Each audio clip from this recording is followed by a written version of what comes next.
like I said earlier, I was always an artist. I always had an interest in drawing and painting. But the older I got, the less I actually liked the rules because it was so structured. I couldn't really grasp it. So I got into doing graffiti because it was so free. There was like no rules to it.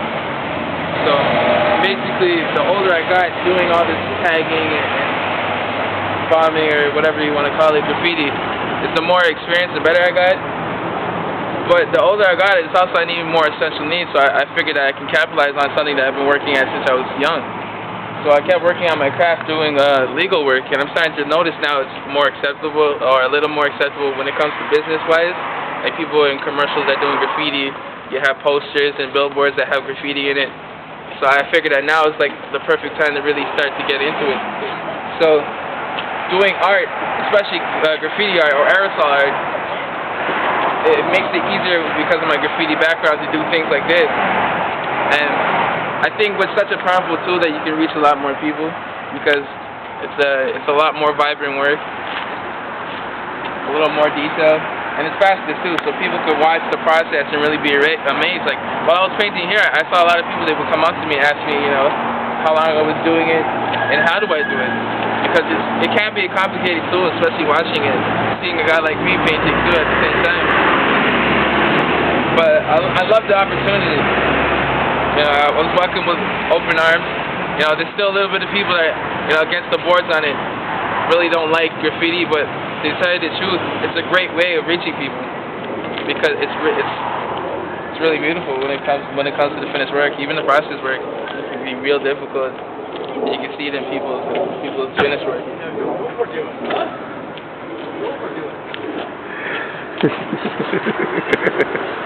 So I got you some media coverage too.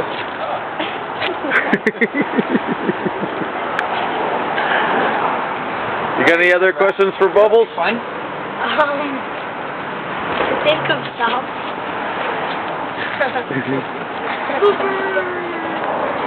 I don't know, does anyone else? These guys are the most professional kids ever. All of them. I've never worked with adults so professional.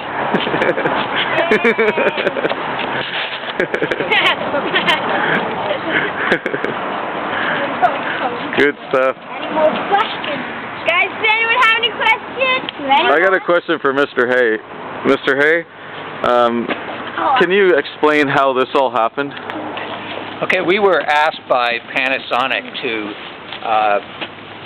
get involved in some video projects, and we got interested in visual pollution, and then that led to graffiti, and that's where we are today. Great. Do you think that you can use graffiti as a community building strategy? Absolutely. We'll try to get that video out and get as many people as possible watching it. Okay. I got a question for the kids. I'm the Toronto Crime Stoppers school police officer, and I do a lot of work with people like Bubbles.